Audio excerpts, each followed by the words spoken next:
اللہ تعالیٰ ہمیں اس زندگی کے ہر لمحے پر ہماری رہنمائی اس لیے فرماتے ہیں کہ ہم کوئی معلوم ہے کہ اللہ تعالیٰ ہم سے محبت کرتے ہیں اور ہمارے لیے آسانی چاہتے ہیں نا، اور یہ بھی اللہ تعالیٰ چاہتے ہیں کہ جو بھی ہم نیک کام کرنا چاہتے ہیں تو وہ تکمیل تک پہنچے، ان میں اللہ کی رضا شامل ہو۔ وَلَا تَقُولَنَّ لِشَيْءٍ إِنِّي فَاعِلٌ ذَلِكَ غَدًا إِلَّا أَن يَشَاءَ اللَّهُ وَاذْكُر رَّبَّكَ إِذَا نَسِيتَ وَقُلْ عَسَىٰ أَن يَهْدِيَنِ رَبِّي لِأَقْرَبَ مِنْ هَٰذَا رَشَدًا۔ تو ترجمہ دیکھ لیتے ہیں ہم سورہ کہف کی آیت نمبر 23 اور 24۔ اور دیکھو کسی چیز کے بارے میں کبھی یہ نہ کہا کرو کہ میں کل یہ کام کر دوں گا، الا یہ کہ اللہ چاہے، یعنی انشاءاللہ کا لفظ یہاں پر آیا۔ اگر بھولے سے ایسی بات زبان سے نکل جائے تو فوراً اپنے رب کو یاد کرو اور کہو امید ہے کہ میرا رب اس معاملے میں رشد سے قریب تر بات کی طرف میری رہنمائی فرما دے گا۔ تو یہ دراصل ادھر ہم دیکھتے ہیں تفسیر کے ذریعے سے فہم القرآن میں اہل مکہ نے مدینے کے یہودیوں کے پاس ایک وفد بھیجا۔ یہودیوں نے انہیں 3 سوالات بتائے کہ اگر حضرت محمد صلی اللہ علیہ وآلہ وسلم نے ان سوالوں کا ٹھیک ٹھیک جواب دیا تو وہ حقیقی نبی ہوں گے، اور اگر ٹھیک جواب نہ دیا تو نبوت کے دعوے میں جھوٹا ہے۔ وفد نے مکے سے واپس آ کر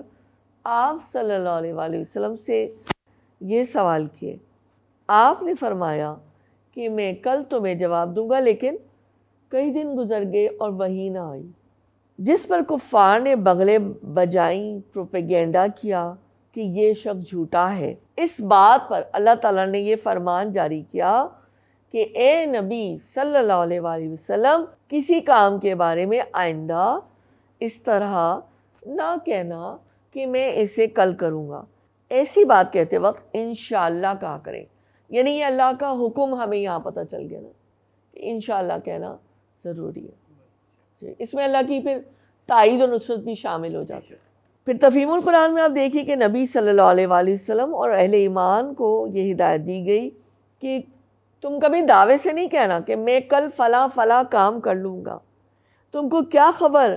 کہ تم وہ کام کر سکو گے یا نہیں، نہ تمہیں غیب کا علم، نہ تمہیں یہ پتہ ہے جو عمل ہے اس میں تم اتنے زیادہ خود مختار ہو، انڈیپینڈنٹ ہو کہ تم جو کچھ سوچو وہ تم کر سکو۔ تو اللہ تعالیٰ یہاں پہ یہ بتانا چاہ رہے ہیں اصل میں نا ہمارا ایمان اور اللہ کی ذات پر مجھے لگتا ہے پختہ کرنا چاہ رہے ہیں نا کہ ہم، اور دوسری بات مجھے یہ یہاں پہ محسوس ہو رہی ہے کہ اگر ذرا سا غرور اور تکبر کا کئی شائبہ بھی ہے کہ میں کوئی بڑی چیز ہوں، تو یہ اللہ تعالیٰ یہ بتانا چاہ رہے ہیں کہ اگر بے خیالی سے بھی کبھی ایسی بات زبان سے نکل جائے تو فوراً متنبہ ہو جاؤ، فوراً اٹینٹیو ہو جاؤ، اللہ کو یاد کرو، انشاءاللہ کہہ دیا کرو۔ مزید برآں تم یہ نہیں جانتے کہ جو کچھ تم کہہ رہے ہو یا تم دعوے کر رہے ہو، چاہے وہ خیر کا ہی کام ہے نا یا کوئی اور کام، لیکن اللہ تعالیٰ یہاں کہہ رہے ہیں کہ تم اللہ پر صرف اعتماد کرو اور یہ کہو امید ہے میرا رب اس معاملے میں صحیح بات یا صحیح طرز عمل کی طرف میری رہنمائی فرمائے۔ مسلم کی حدیث 605 سیدنا ابو ہریرہ رضی اللہ تعالیٰ عنہ سے روایت ہے کہ نبی کریم صلی اللہ علیہ وآلہ وسلم نے فرمایا، اللہ رب العزت فرماتے ہیں کہ میں اپنے بندے کے گمان کے مطابق اس سے معاملہ کرتا ہوں،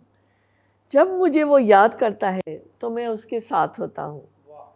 اگر وہ مجھے اپنے دل میں یاد کرتا ہے تو میں بھی اسے اپنے دل میں یاد کرتا ہوں،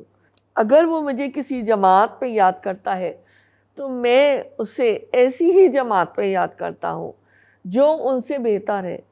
اگر وہ 1 ہاتھ میرے قریب ہوتا ہے تو میں 4 ہاتھ اس کے قریب ہوتا ہوں، اور اگر وہ میری طرف چل کر آتا ہے تو میری رحمت اس کی طرف دوڑ کر چلی آتی ہے۔ خوبصورت حدیث ہے۔ عملی نکتہ جناب، سب سے پہلے یہ کہ اللہ نے ہمیں یہاں پر ایک اپنا حکم سکھایا ہے کہ اگر میں یہ کہوں کہ میں کل یہ کام کروں گا یا کروں گی تو اس کے ساتھ ضرور اللہ تعالیٰ کا نام لیں، یعنی یہ کہیں کہ انشاءاللہ میں یہ کام کروں گا، تو انشاءاللہ اللہ تعالیٰ کی اس میں رہنمائی بھی شامل ہو جائے گی۔